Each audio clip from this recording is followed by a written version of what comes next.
Last episode. कहानी अब आगे। गार्डन। नित्या जैसे ही पीछे पलटती है, सामने दिव्यांश को अपने घुटनों पर बैठे देख वो अचंभित हो जाती है। कर घूरते हुए बस उसे ही देखे जा रही होती है। कुछ देर तक नित्या बस उसी तरह से दिव्यांश को देखे जा रही थी, तभी दिव्यांश बोलता है, नित्या क्या तुम मुझे फिर से एक बार मौका दोगी अपने जिंदगी में शामिल होने की।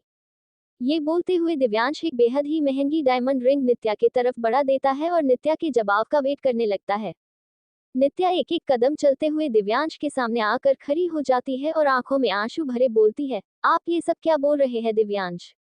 मैं जो भी बोल रहा हूँ उसका एक एक शब्द बिल्कुल सच है नित्या। मैं तुम्हारी जिंदगी में एक बार फिर से शामिल होना चाहता हूँ। प्यार करने लगा हूँ तुमसे। I love you so much Nitya. Divyansh ये बोलता ही है कि तभी नित्या एकदम से दिव्यांश का हाथ पकड़ उसे उठाते हुए गुस्से में बोलती है, आपको क्या मेरी जिंदगी एक मजाक लगती है दिव्यांश, जो बार बार आप मेरी जिंदगी के साथ खेल खेलते रहते हैं। आखिर में आप चाहते क्या है।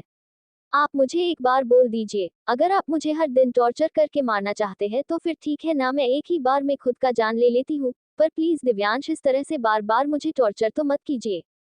नित्या ये सब बोले जा रही थी और उसके आंखों से आंसू भी चले जा रहे थे। उसे इतना गुस्सा देख दिव्यांश जल्दी से बोल पड़ा, नित्या ये तुम क्या बोल रही हो। मैं तुमसे ये सब जो भी बोल रहा हूँ वो सब सच है। सच में मैं तुमसे प्यार करने लगा हूँ और चाहता हूँ कि ये लाइफ मैं तुम्हारे साथ बिताऊं। अच्छा। वाह, कितना एहसान कर दिया ना आपने मुझ पर। अब तो मैं आपके एहसान तले जिंदगी भर दब जाऊंगी। आपको क्या लगता है दिव्यांश कि मैं कोई खिलौना हूँ जिसे आपका जब मर्जी किया एक नौकरानी का दर्जा दे दिया और जब उस खिलौने से खेलने का मन किया तो उसे प्यार का नाम दे दिया। क्यों दिव्यांश, क्यों कर रहे हैं आप मेरे साथ ऐसा। आखिर में मैंने आपका ऐसा भी क्या बिगाड़ दिया है। आप जानते हैं जिस दिन मेरी शादी आपसे होने वाली थी उस दिन मेरे आंखों में कितने सपने थे। मुझे ऐसा लग रहा था कि उस दिन के बाद से मेरे जिंदगी में सब बदल जाएगा। मुझे प्यार करने वाला एक हमसफर मिल जाएगा। वो हमसफ जो मुझे रिस्पेक्ट देगा, मुझे इतना प्यार देगा जिससे मैं अपने घर वालों तक को भूल जाऊंगी। पर आपने मुझे एहसास दिला दिया था उस दिन की शादी के बाद सच में सब बदल जाता है। पर वैसा नहीं जैसा कि मैंने सोचा था, बल्कि जो मेरे साथ हुआ वैसा आपने क्या क्या नहीं किया मेरे साथ। और आज एक बार फिर से आप मेरे उस जख्म को ताज़ा करने की कोशिश कर रहे हैं। नित्या ये सब बोलते बोलते दिव्यांश की शर्ट का कॉलर पकड़ ली और रोते रोते बस जमीन पर बैठ गई। उसे इतना तकलीफ में देखकर दिव्यांश को खुद पर गुस्सा आ रहा था। वो समझ नहीं पा रहा था कि वो खुद को कैसा सजा दे उन सारी गलतियों के लिए जो उसने आज तक नित्या के साथ किया है। वो इधर उधर अपनी नजरें दौड़ाता है, तभी उसे गार्डन में एक साइड में रखे चाबुक दिखाई पड़ जाता है।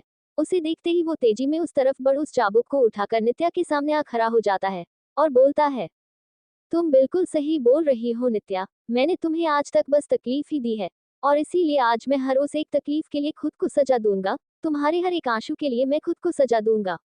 जैसे ही दिव्यांश ये बोलता है नित्या अपनी नजरें उठा उसके तरफ देखने लगती है। जब वो दिव्यांश के हाथों में चाबुक देखती है तो अपने आंखों से आंसू को पोंछते हुए बोलती है, ये चाबुक से आप क्या करने वाले हैं दिव्यांश। अब क्या चाहते हैं आप।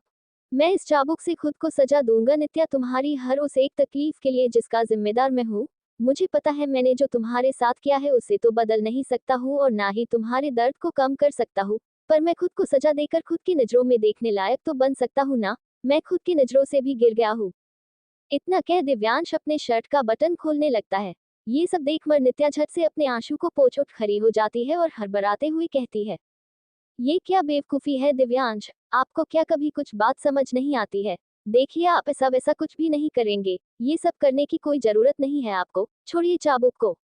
नहीं नित्या, प्लीज तुम जहाँ पर हो वहीं पर खड़ी रह जाओ। मेरे पास नहीं आना, तुम्हें दादी की कसम है। आज मैं खुद को सजा दूंगा ताकि मैं तुम्हें दिए दर्द का एहसास कर पाऊं और तुम मुझे रोकेगी नहीं, तुम्हें दादी की कसम है। इतना बोल दिव्यांश अपने खुले बॉडी पर एक जोरदार चाबुक घुमा दे मारता है। जैसे ही चाबुक उसके पीठ पर पड़ता है वो दर्द से कराह उठता है। उससे भी ज्यादा नित्या कराह जाती है दिव्यांश को चोट खाते देख। प्लीज दिव्यांश, देखिए आप बदन कीजिए खुद को चोट पहुंचाना। नहीं नित्या, आज मैं तुम्हारी नहीं सुनूंगा।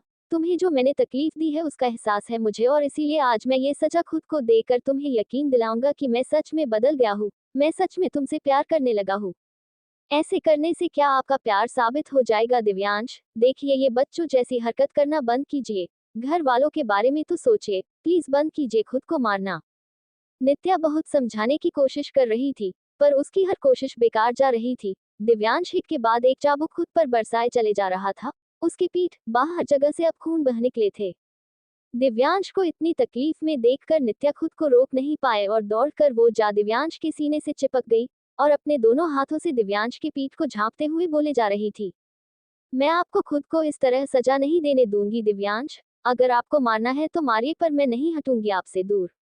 नित्या रोए जा रही थी और ये बोले जा रही थी, दिव्यांश इतने देर से अपने ऊपर चाबुक बरसा रहा था इसीलिए अब उसका शरीर जवाब दे दिया था और उसके हाथ से चाबुक छूट नीचे गिर गया और वो भी लड़खड़ाने लगा। उसे इस तरह लड़खड़ाते हुए देख नित्या झट से उसके सीने से थोड़ा दूर हटते हुए खड़ी हो पूछी, दिव्यांश, दिव्यांश आप ठीक तो है ना?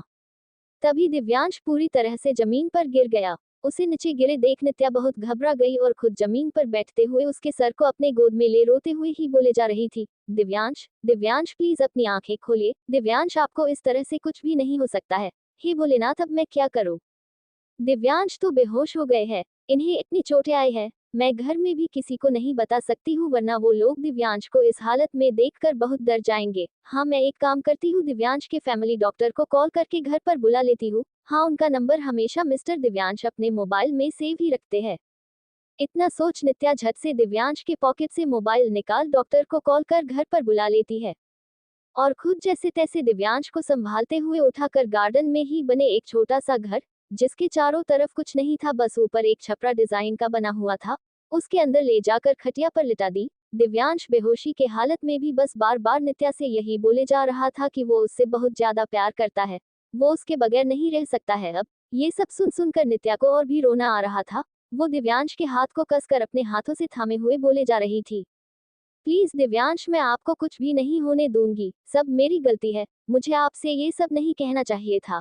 प्लीज दिव्यांश जल्दी से आप ठीक हो जाए, मैं नहीं रह सकती हूँ अब आपके बगैर, भले ही आपने मुझे इतनी तकलीफ दिया है लेकिन फिर भी मैं आपसे प्यार करती हूँ, मैंने आपको माफ किया उन सारी गलतियों के लिए, प्लीज जल्दी से ठीक हो जाइए आप।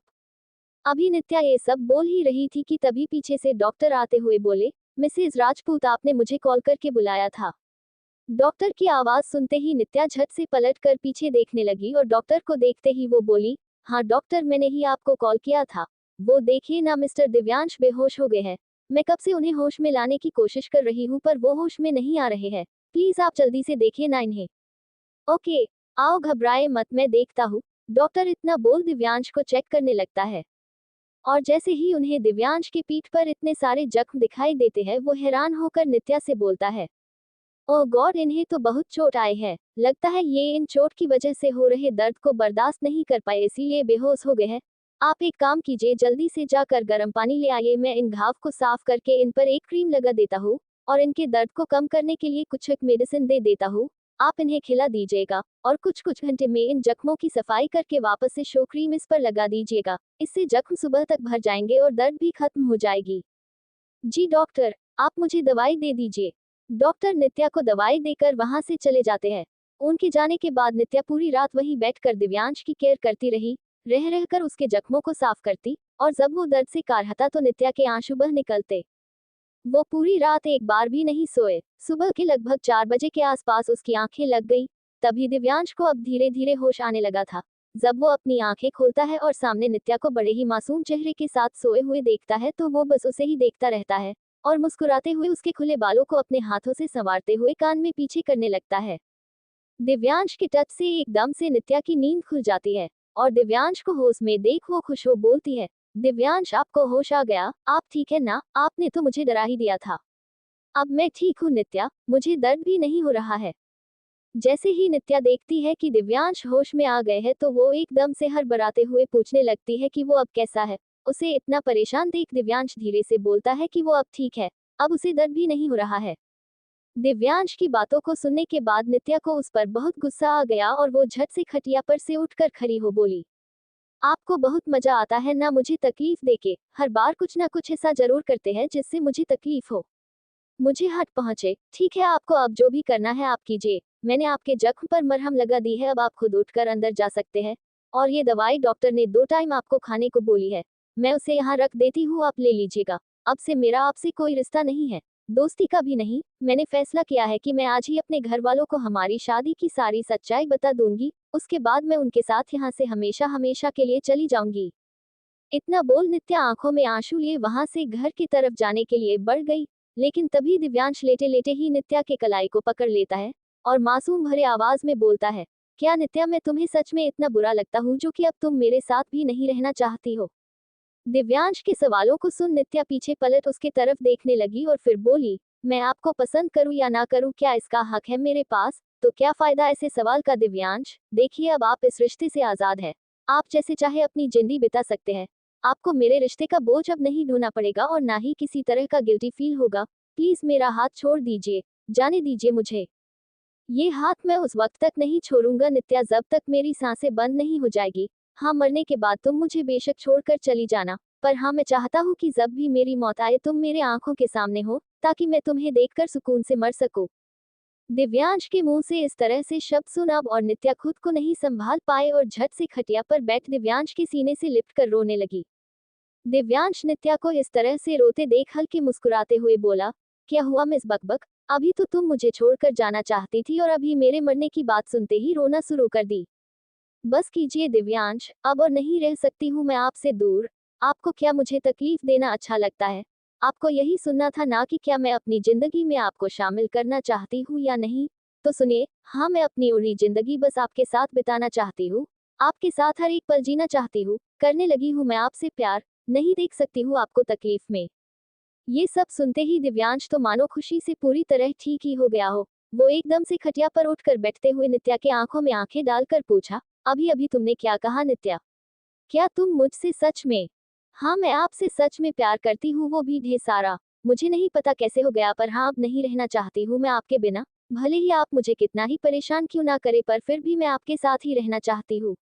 ये सुनते ही दिव्यांश एकदम से नित्या को खींचकर अपने बाहों में भर लिया और उसको कसकर अपने सीने से चिपकाए बोल, I love you so much Nitya. तुम नहीं जानती हो कि आज मैं तुम्हारे मुंह से ये सब सुनकर कितना ज्यादा खुश हूँ। Love you so much. Love you too Divyansh, मैं भी आपसे बहुत प्यार करती हूँ। नित्या भी दिव्यांश को अपने बाहों में भरे ये बोल दी। कुछ देर दोनों बस यूं ही एक दूसरे के बाहों में समाये उस एहसास को महसूस कर रहे थे, लेकिन कुछ वक्त बाद नित्या दिव्यांश से अलग होते हुए मुस्कुराते हुए कहती है, दिव्यांश सुबह होने वाली है और हम गार्डन में हैं। अगर किसी ने हमें इस तरह से यहाँ पर देख लिया तो बेवजह सभी सवाल पूछेंगे। आप चलिए मैं आपको कमरे तक लेकर चलती हूँ, आप अपने कमरे में आराम कीजिएगा। नित्या ये बोल जैसे ही उठने वाली होती है तभी दिव्यांश झट से उसका हाथ को पकड़ते हुए रोमांटिक अंदाज में बोलता है, प्लीज मिस बकबक अभी तो तुम मुझे मिली हो और अभी जाने की बात बोल रही हो, कुछ वक्त तो रहो ना मेरे पास। अरे दिव्यांश ये आप क्या बोल रहे हैं? और फिर मैं कहाँ कहीं भी जा रही हूँ? मैं तो अब आपकी ही हूँ और हमेशा आपकी ही रहूंगी। लेकिन इस वक्त यहाँ पर नहीं रह सकते हैं, इसीलिए चुपचाप चलिए हमारे साथ कमरे में। ठीक है मैं चलूंगा तुम्हारे साथ कमरे में, पर उससे पहले मुझे तुमसे कुछ चाहिए, बोलो दोगी? दिव्यांश के कहने पर नित्या उसके चेहरे को बड़ी बड़ी आंखें करके देखने लगी। जब नित्या दिव्यांश की बात सुनती है तो उसके चेहरे को घूर कर देखते हुए पूछती है, अच्छा बोलिए जल्दी आपको क्या चाहिए?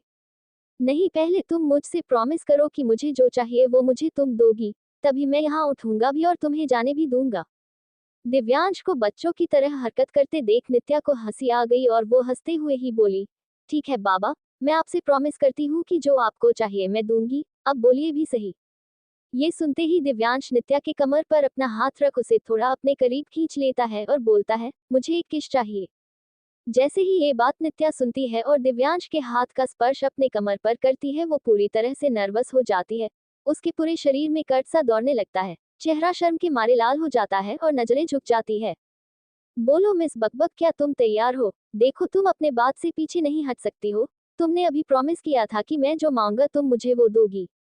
अब नित्या क्या ही बोलती उसे कुछ समझ नहीं आ रहा था। बस वो नजरें झुकाए खामोश थी। तभी आहिस्ते आहिस्ते दिव्यांश उसके होठों के करीब बढ़ने लगा। नित्या खुद के दोनों हाथों को मुट्ठी बना अपनी आंखें बंद कर ली थी, लेकिन दिव्यांश उसके करीब जाते ही उसके होठों को चूमने के बजाय उसके सर पर एक प्यारा सा किश कर लिया। जैसे ही नित्या को ये एहसास हुआ वो झट से अपनी आंखें खोल उसे देखने लगी और हैरानी से पूछी है, आपने तो बोला था कि। नित्या इतना ही बोल पाई थी कि तभी दिव्यांश उसके हाथों को अपने हाथों में लेते हुए बोला, हाँ मैंने बोला था कि मैं तुम्हारे होठों को चुंबना चाहता हूँ, पर मैं ये भी जानता हूँ कि तुम इससे बहुत ज्यादा अनकंफर्टेबल हो गई थी, और मैं अब से अपनी वाइफ को अपनी वजह से किसी भी तरह की तकलीफ देना नहीं चाहता हूँ। लेकिन हाँ तुम्हारे सर पर किस करने का हक मेरा है, वो जब मैं चाहूँ कर सकता हूँ, तुम मुझे रोक नहीं सकती हो। दिव्यांश की बातों को सुन नित्या के चेहरे पर एक प्यारी सी स्माइल आ जाती है और वो झट से उसके सीने से लग उसे अपने दोनों हाथों से कसकर पकड़ लेती है और कहती है, आज मुझे दुनिया की हर खुशी मिल गई दिव्यांश, जैसा हम सफर मैंने अपनी लाइफ में सोचा था मुझे वो आपके रूप में मिल गया है। मैं बहुत खुश हूँ दिव्यांश, आई लव यू। अच्छा अच्छा बस, अब इतनी भी मेरी तारीफों की पुल मत बांधो माय डियर वाइफी, कहीं ऐसा ना हो कि मैं बहक जाऊं और फिर खुद के जज्बात को कंट्रोल ना कर सकूं, फिर बाद में मुझे मत कहना कि मैंने तुम्हें बताया नहीं था। इस ओर नित्या भी थोड़ा रोमांटिक अंदाज में दिव्यांश के सीने से अलग होते हुए बोली, ऋषभ और सारिका की शादी के बाद आपकी हर ख्वाहिश पूरी कर दूंगी मिस्टर दिव्यांश, तब तक के लिए थोड़ा इंतजार कर लीजिए। इतना बोल नित्या शर्म के मारे तेजी में वहां से उठकर भागते हुए कमरे में चली गई, और दिव्यांश उसकी बातों को सुन खुद में मुस्कुराते हुए अपने बालों में हाथ फेरने लगा। फिर सारिका और ऋषभ की खुशी खुशी सारी रस्मों के साथ शादी हो गई। उनकी शादी से सभी लोग बहुत खुश थे। इधर सूरज और जाह्नवी का भी घर वालों ने रिश्ता फाइनल कर दिए, क्योंकि उन्हें उनके प्यार का पता चल गया था। ऋषभ भी सारिका की विदाई करवा अपने पूरे परिवार वालों के साथ वापस अपने घर लौट गया। जाह्नवी और सूरज का एंगेजमेंट हो गई थी और उनकी शादी की डेट फाइनल कर दी गई थी। दिव्यांश भी अब अपने पूरे घर की जिम्मेदारी उठा लिया था। वो घर वालों के साथ साथ नित्या का हमेशा रखता था, उसकी हर छोटी खुशियां का ध्यान रखता था। आज शाम में जब दिव्यांश घर आया तो सारे लोग बाहर घूमने के लिए गए हुए थे सिवाय नित्या के, इसीलिए दिव्यांश सीधे अपने कमरे में चला गया। जब वो कमरे में पहुंचा तो कमरे को फूलों और लाइट से सजा हुआ देख वो मुस्कुराते हुए चारों तरफ देखने लगा। वो आगे बढ़ते जा रहा था और हर एक जगह को देखे जा रहा था। तभी बाथरूम से नित्या एक रेड कलर की नेट वाली साड़ी पहन निकल खड़ी हो गई। जैसे ही दिव्यांश की नजर उस पर पड़ी वो बस उसे देखता ही रह गया। उसकी खूबसूरती में वो बहकने लगा और अपने कदम बढ़ाते हुए उसके पास जा खड़ा हो गया और रोमांटिक अंदाज में बोला, आज तो तुम बेहद खूबसूरत लग रही हो नित्या। जी तो चाहता है कि तुम्हें जी भर के प्यार करूं। अगर तुम इस तरह से मुझे सरप्राइज देकर तरपाना चाह रही हो तो प्लीज मुझ नाचीज पर थोड़ा रहम करो। दिव्यांश की ये सब बातें सुनकर नित्या के चेहरे पर मुस्कान आ गई और वो नजरें झुका बड़े ही प्यार से बोली, आज आपको खुद को रोकने की कोई जरूरत नहीं है, आज आप मुझे प्यार कर सकते हैं दिव्यांश। ये बात बोलते ही नित्या झट से कुछ दूर जाकर खड़ी हो जाती है, पर उसकी बातों को सुन दिव्यांश एकदम से उसके पास चला जाता है और उसे अपने गोद में उठा बोलता है, फाइनली आज जाकर हम एक हो जाएंगे माय वाइफी। आज मेरी लाइफ की सबसे खूबसूरत रात है। फिर दोनों एक दूसरे के प्यार में पूरी रात डूबे रहे। तो दोस्तों कैसी लगी आप सभी को हमारी ये कहानी। हम उम्मीद करते हैं कि आपको जरूर पसंद आई होगी। हमें कमेंट के माध्यम से आप सभी बताइएगा जरूर कि आपको कहानी कैसी लगी।